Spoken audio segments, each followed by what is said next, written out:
He had ruled in darkness for 800 years and never once lost control, until the moment a trembling young woman placed her hand on his chest, looked up at him with terrified eyes, and whispered 2 words that stopped him completely cold. What were those 2 words? Stay with us, because everything begins right here. Nocturne City existed in the spaces most people never looked. Beneath the streets of Manhattan, past the unmarked doors and the cold marble stairwells that smelled of iron and old money, Eclipse Lounge had operated for 3 centuries without a single raid, a single scandal, a single night of mercy. Blood-red lights washed over ancient stone walls. A piano played softly in the corner, always playing, as though silence itself was considered dangerous here.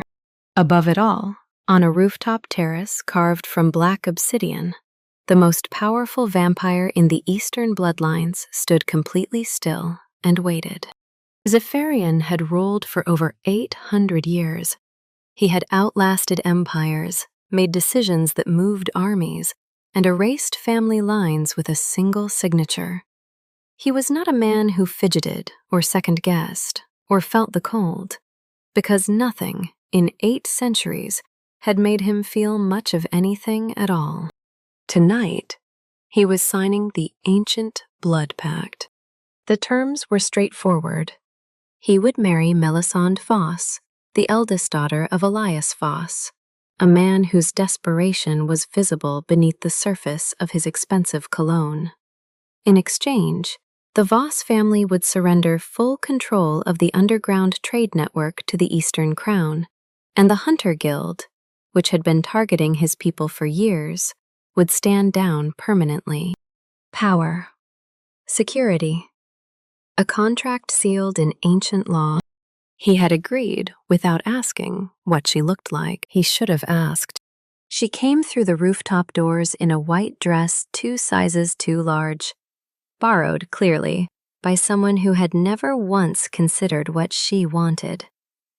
Her black hair fell loose around her shoulders. Her skin was pale as winter light. Her eyes, wide and dark and filled with a fear so unguarded it was almost painful to witness, swept the rooftop once, searching. There was no one there for her. Her father, Elias, walked beside her with his hand closed around her wrist. Not her hand, never her hand. And he was smiling the way men smile when they have already won something. She was not smiling at all. What no one in that room could see, what only Melisande knew, was the small photograph she had tucked against her ribs, inside the dress. Her 2 younger sisters, Elara and Leora, laughing in a sunlit backyard. She pressed her free hand flat against her side, once, quickly, just to feel the paper there. I am doing this for them. She didn't say it aloud. She didn't need to. When Melisande finally reached the altar, she kept her eyes down. Zephyrian looked at her, and something shifted in his chest without his permission. He leaned forward for the ceremonial gesture the pact required, and her presence reached him. Not just nearness, something deeper. Something so rare and so disarming that the ancient instinct he had buried beneath 8 centuries of iron discipline tore loose without warning. His composure shattered. His grip crushed the altar stone. The entire rooftop fell silent. Melisande flinched and whispered, so quietly that only he could hear, "Please, don't. I've never—" Her hand pressed against his chest. Warm, frightened, real. Something long dead stirred behind his ribs. Zephyrian pulled back, jaw locked, eyes blazing, and thought in the oldest language he knew, "In 800 years, I have never been afraid of myself. Until now." He stepped away, but the night had only just begun. And Melisande Voss had no idea that the contract her father had signed contained a secret that would put everyone she loved in danger. The limousine was long and black and completely silent. Melisande sat pressed against the far door, knees together, hands folded in her lap, watching the Manhattan skyline blur past the tinted window. She had stopped crying somewhere around the Brooklyn Bridge, not because the fear had passed, but because her body had simply run out of the energy it took to shake. Across from her, Zephyrian sat with his arms folded and his eyes closed. She told herself this was good. Silence was survivable. Silence meant she still had time. What she didn't know was that his silence was the most strenuous thing happening in the car. Don't look at her, he was telling himself, in a language older than English, older than Latin, older than anything she had ever studied. Don't look. Don't think. He looked. She was staring at her own reflection in the window, her free hand pressed flat against her ribs, over the photograph hidden beneath the fabric of her dress. She was holding it still, the way a person holds something they are terrified of losing. He looked away first. 3 days passed. She woke each morning in a room that smelled of cedar and cold air. Meals appeared on the kitchen counter without explanation. Always warm, always exactly what she would have chosen. She studied her university coursework at the dining table. She did not see Zephyrian at all, until the third evening, when she cut her hand on a kitchen knife. An accident. A moment of carelessness while slicing an apple, a small wound barely worth noticing. But she heard him before she saw him. A door slamming open somewhere in the penthouse, then footsteps that stopped just outside the kitchen doorway. She looked up. Zephyrian stood at the threshold, one hand braced against the frame, jaw set so hard the muscle in his cheek was trembling. His eyes had gone the color of a lit comb. Go to your room, he said, very quietly. Wrap your hand, please. It's just a small... Melisande. The way he said her name was not a threat. It was a warning aimed entirely at himself. Please. She went. She heard him leave the penthouse entirely. Standing in her bathroom, wrapping gauze around her finger, she looked through the window and saw a figure on the rooftop of the building next door, standing at the edge, face turned into the wind, perfectly still.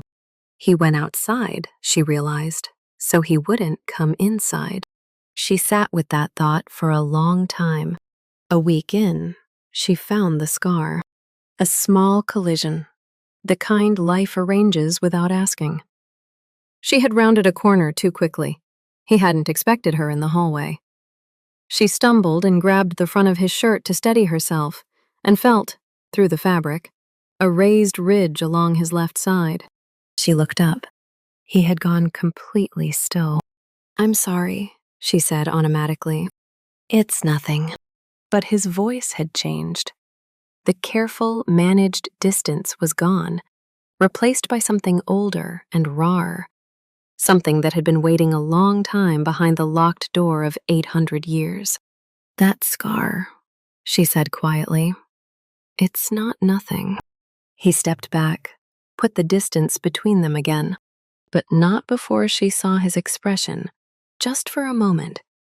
And what she saw was not a king. It was a man who had loved someone a very long time ago and had never recovered, and who had spent centuries ensuring no one would ever get close enough to notice. He left the hallway without a word. That night, she opened the ancient book on vampire lore that had appeared on her nightstand 3 days earlier. Worn leather, no inscription, no note. But tucked inside the front cover was a single pressed black rose, dried and fragile, the kind that had not grown anywhere on Earth for over 400 years. She held it carefully. He had given her something irreplaceable, and she was beginning to understand that for a man like Zephyrian, that was the most dangerous thing he knew how to do. He went out into the cold so she would feel safe inside. And she's only now beginning to understand what that means. If this story is pulling at your heart, share it with someone who believes even the most guarded soul deserves a second chance. But someone else has been watching this penthouse, and they've just decided that 30 days is far too long to wait. The knock came at 11:47 at night. Melisande had been at her desk, working through coursework, when the sound reached her. Zafarian was in his study. She could hear the low murmur of a phone call behind the closed door. She crossed the main room and opened the front door herself. Micah stood in the hallway. She had met him twice, briefly. Zafarian's senior advisor, a man of careful smiles and precise language, always dressed as though he had somewhere more important to be. He held a sealed envelope and looked at her the way people look at problems they haven't yet decided how to solve. "For the king," he said, "requires his immediate attention." He handed it over and left without waiting to be invited inside. She called her mother that night. Helene answered on the second ring, her voice already wrong. Too measured, too even, the way her mother's voice sounded when she was concealing something. Melisande asked directly, had anyone made contact? Had her father spoken with outside parties? A long pause. "Your father is handling it," Helene said. "Everything is fine." "Where is he?" "He stepped out." "Mother?" "Melisande?" Her mother's voice dropped to almost nothing. "Don't ask questions you don't want the answers to. Not tonight." The call ended. Melisande sat on the edge of her bed in the dark, holding the phone, and understood for the first time that her mother's silence was not protection. It was a warning. She went to find Zafarian. He was standing at the floor-to-ceiling window in the main room. The city spread below him like a circuit board lit from within. No lights on inside, only Manhattan's ambient glow. "Tell me everything," she said. He was quiet for a moment. Then, "My team intercepted a communication 3 hours ago. The Hunter Guild approached your father 6 days ago. They offered a significant payment in exchange for information, your location, your schedule, the terms of the blood pact." She waited. "Your father," he said, very carefully, "accepted." The word dropped like something falling from a great height. She had known this, in the way you know things you have decided not to know.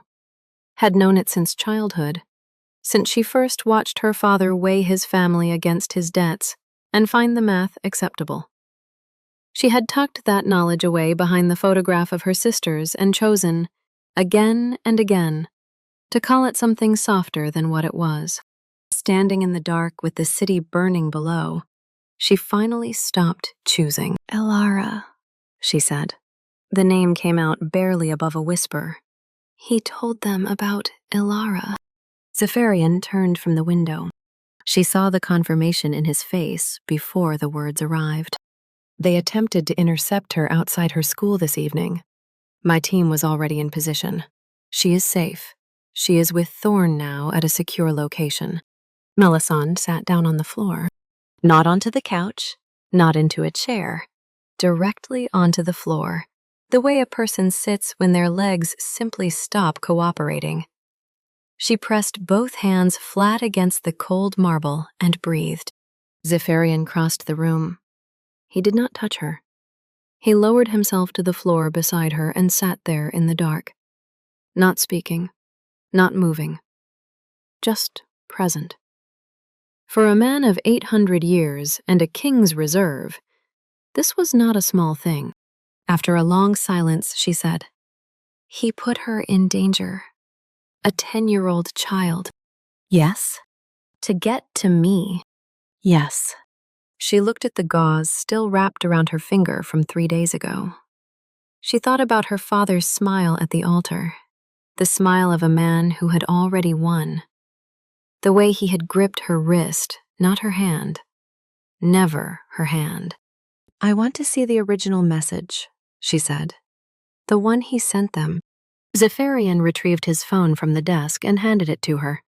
The full intercepted transcript already open on the screen. She read it. then read it again.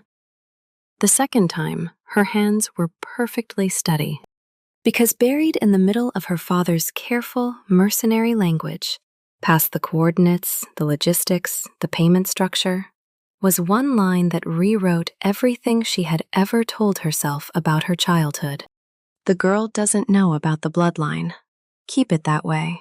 The less she understands, the easier she is to move. She set the phone on the floor between them. "He never saw me as his daughter," she said quietly. "He saw me as something to be moved."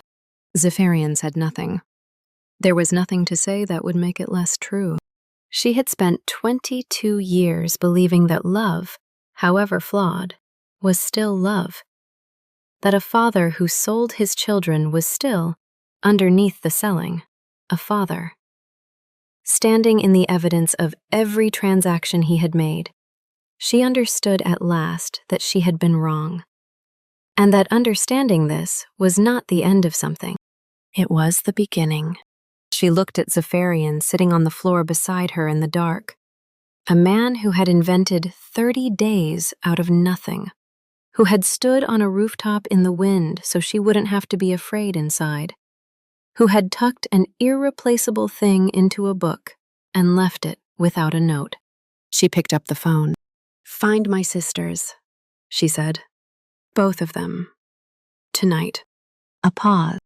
"And then," she said, her voice going somewhere quiet and decided, "I want to know everything about the bloodline my father didn't want me to know. A father who treated his children like currency. A king who sits on the floor in the dark because she needs someone beside her. Sometimes the family you're born into is the danger, and the stranger is the one who stays." They found Elias Voss at a midtown hotel at 2 in the morning. Zephyrian's security team had him contained within the hour. Melisande did not go. She stayed in the penthouse and waited. And the waiting had its own weight. All that quiet. All those untouched objects. The old leather book still open on her desk with the black rose pressed between its pages like something that had survived things it shouldn't have. Her mother called at 3. When Helene Voss finally spoke plainly, her voice sounded like a woman setting down a load she had carried for 20 years. She described the full scope of what Elias had built, the arrangement with the Blackthorn Coven, the deliberate plan to feed information to the Hunter Guild, to weaken Zephyrian from the inside, destroy him, and reclaim the trade network for the Voss family. The marriage had never been intended to last. Melisande had been the instrument, first to gain entry, then to be handed off as a second transaction once the primary one was complete. And then Helene said the thing that stopped Melisande completely. "He found out about the bloodline when you were 4 years old. He has known your whole life what you were, what you could be used for." Melisande stood in the kitchen. The apple she had been slicing sat halved on the cutting board. Muscle memory, without thinking. She looked at it, at the knife, at her own hands.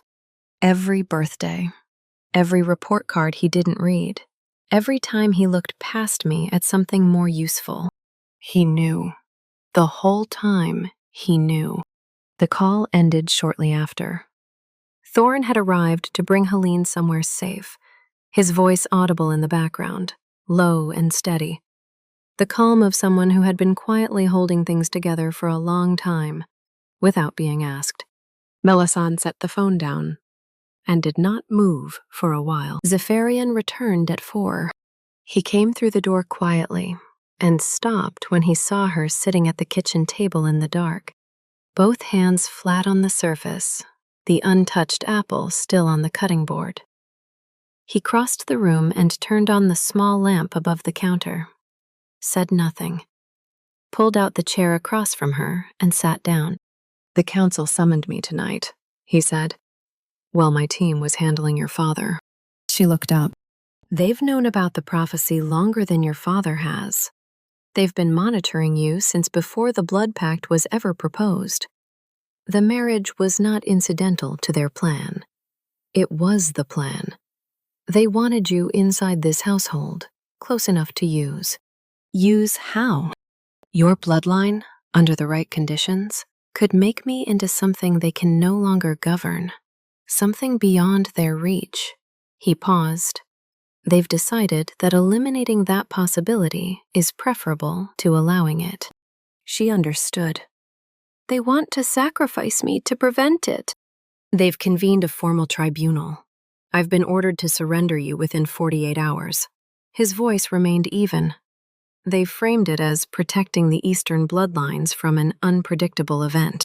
Melisande looked at him across the table, at the small lamp making a warm circle between them, at his hands resting flat on the surface the same way hers were.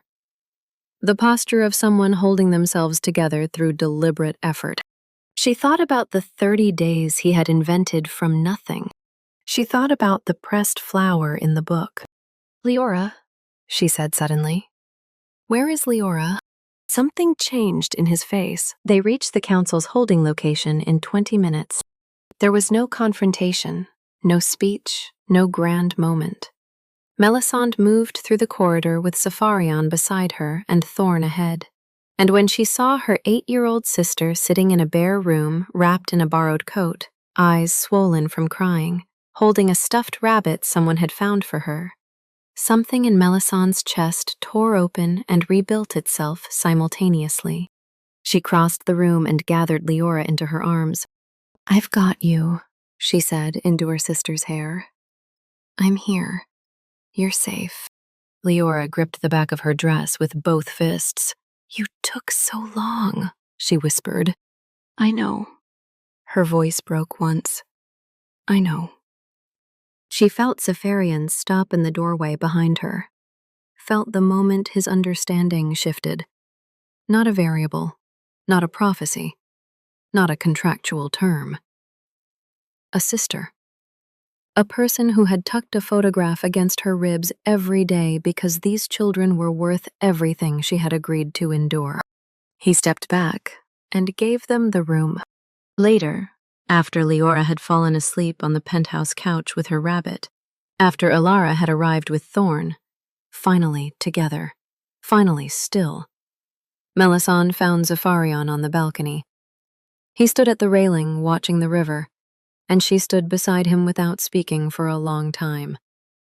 The sky at its edges had begun to go pale. She reached over and placed her hand against the left side of his chest, gently, deliberately, exactly where she knew the scar was. He went still. "You could lose everything," she said. "The throne, the council's recognition, the bloodlines, all of it." "Yes. And you still came tonight." He turned to look at her. For the first time in 800 years, the careful, managed distance simply wasn't there. His eyes were dark and unguarded and exhausted in the way that only honesty exhausts a person. "I choose you," he said. Not a declaration, the quietest, most certain thing she had ever heard. Not the throne. Something she had carried for 22 years. The weight of being used, of being arranged, of being everything to everyone except herself, quietly set itself down. She did not cry. She had cried enough. She took his hand. "Then we finish this together," she said. "Both of us. Tonight." He chose her over a throne he had held for 8 centuries. She chose him over every fear she had ever been handed. Some decisions can't be made halfway, and some people are worth every cost. The Vampire Council arrived at Eclipse Tower before dawn. 12 of them, black cars, unhurried. The particular confidence of people who had never once needed to hurry. They expected a king made manageable by attachment. They expected surrender dressed as negotiation. What they found was Zafarian standing in the main lobby with Melisande beside him, and a document in his hand that none of them had known existed. 2 pages, handwritten in the oldest contractual language of the Eastern bloodlines. a nullification of the ancient blood pact, prepared, signed, and witnessed months before the wedding, before the rooftop, before any of it. He had always had a way out. He had chosen not to use it. The council's lead arbiter examined the document for a long time, then looked at Zephyrian, then at Melisande, who held the arbiter's gaze without flinching, which, in its own quiet way, was more unsettling than anything the king might have done. "The pact is void," Zephyrian said. "She is free, not bound by contract, not bound by any prophecy, not bound by anything she did not freely choose." A pause. "And neither am I." What followed was not a battle. It was a reckoning. Melisande using what she now understood of her own bloodline to disrupt the council's hold on the room. Zephyrian methodically dismantling the alliances they had spent decades constructing. Thorn managing the perimeter with the efficient calm of a man who had been waiting years for permission to act. Micah was detained before he reached the elevator. Helene watched from a safe distance and said nothing, which, for her, was its own form of courage. By the time the sun rose, the council had been dissolved. Not destroyed. Zephyrian was not that kind of ruler, and had not been for some time, but stripped of authority and replaced with a structure that would require accountability to something larger than itself. It was not a perfect outcome. It was a beginning. That afternoon, the penthouse held people for the first time. Alara had claimed the large armchair by the window and was working through a stack of library books. Leora was asleep on the couch, stuffed rabbit tucked under one arm, looking exactly as an 8-year-old should, boneless and unworried, trusting completely that the adults in the room had managed whatever needed managing. Helene sat at the kitchen table with a cup of tea she kept forgetting to drink. Thorn stood near the door the way he always stood near doors, though his chair had migrated several inches closer to Helene's than was strictly necessary. Melisande stood at the kitchen sink, washing dishes that didn't need washing. Her hands needed something to do. The morning had been enormous, and her body hadn't caught up to the size of it. Sometimes, after the thing you've been bracing for has finally passed, the only thing that makes sense is something ordinary. She heard Zephyrian come in behind her, heard him pause. She expected information, some update, some outcome reported in his clean, efficient way. Instead, he picked up a dish towel and stood beside her and began drying. She looked at him sideways. "You don't have to." "I know," he said. They worked in silence. Outside, Manhattan moved through its afternoon, indifferent and continuous. Light fell at an angle that turned the kitchen warm. "The document," she said eventually. "The nullification. You had it prepared before the wedding." "Yes." "You were always going to give me the choice." He set a glass on the counter. "I needed you to know it was a choice, not a rescue arranged by someone else, not a transaction reversed." He paused. "Consent is not something you grant after the fact." She turned to face him fully. The man who had gone outside in the cold, who had sat on the floor in the dark, who had written her freedom into a document and kept it folded in a drawer because she needed to find her way to it herself. "The scar," she said. "Your first love. She betrayed you." "She did. And you spent 800 years making certain no one would be close enough to do it again." "Yes."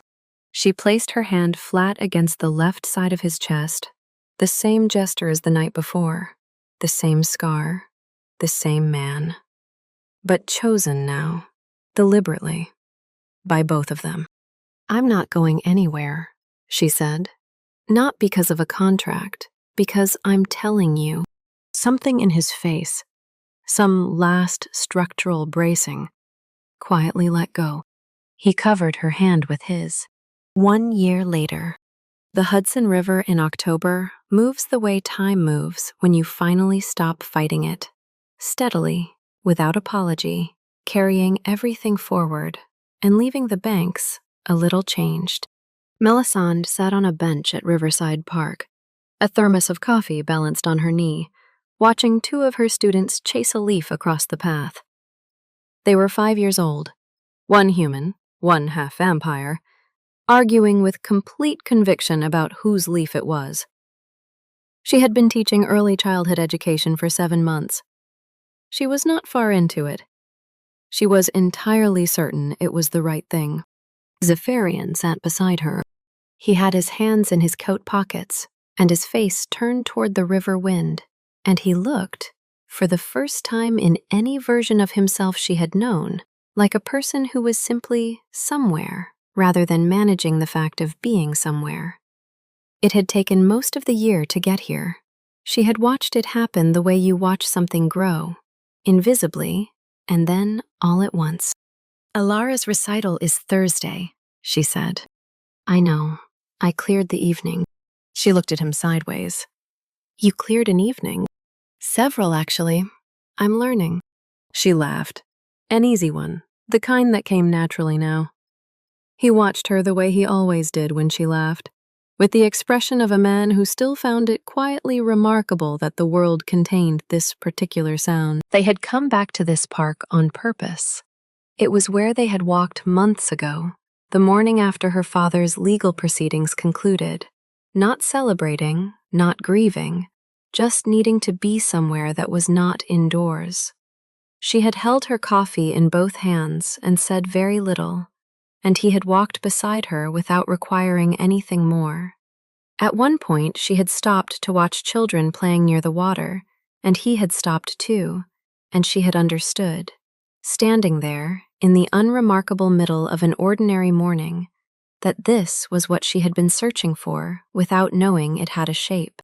Not rescue, not a contract repaid, not even love in the consuming way she had been taught to recognize it. Just someone who stopped when she stopped. The year had not been without difficulty. Healing rarely is. There were mornings she woke at 3 with the particular loneliness of someone who grew up inside a house that looked like a family, but functioned like a transaction. On those nights, she had learned to reach for the small spiral notebook on her nightstand, not for grand reflections, but for the ordinary ones. Leora called to tell me about a frog she found. Ilara made the honor roll. Mom drove herself to the grocery store for the first time.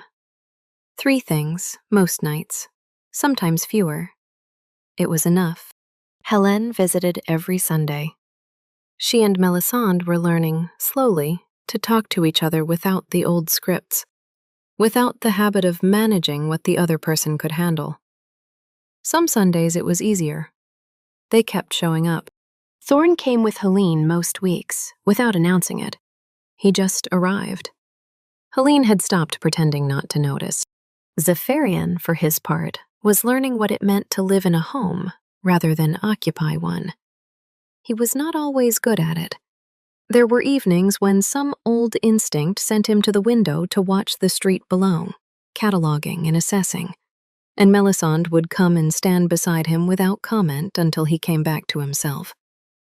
He was learning to name what he needed. She was learning that sometimes love is simply standing at a window at midnight with someone, without explanation. They were both still students. It turned out this was the only honest way to begin. That afternoon, the 2 children had abandoned their leaf dispute and were attempting to teach each other a hand-clapping game, failing completely, finding this hilarious. Melisande watched them with the full, unhurried attention she brought to everything in her classroom. The attention of someone genuinely glad that a thing exists. Zephyrian reached over and tucked a strand of hair behind her ear. Not dramatically. The way you touch someone when touching them has become as ordinary and necessary as breathing. She leaned into it, briefly. "I used to think the bravest thing I could do was survive my father's plans," she said. He was quiet, listening. "Now I think it's this." She nodded toward the children, the river. the unremarkable Tuesday afternoon surrounding them on all sides. Showing up, every day, on purpose. He looked at the water for a moment. "Yes," he said, "that is significantly harder." She smiled. And he, carefully, like a man who had learned not to take it for granted, smiled back. And she finally understood that healing had not arrived the way she once imagined. Not as a morning when the weight was simply gone, not as a climactic moment of resolution.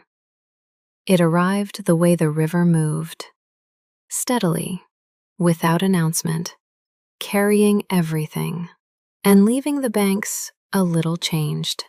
It arrived in the ordinary Tuesday, in the coffee going cool, in the man beside her who had learned to clear his evenings on purpose for a recital he had not been asked to attend.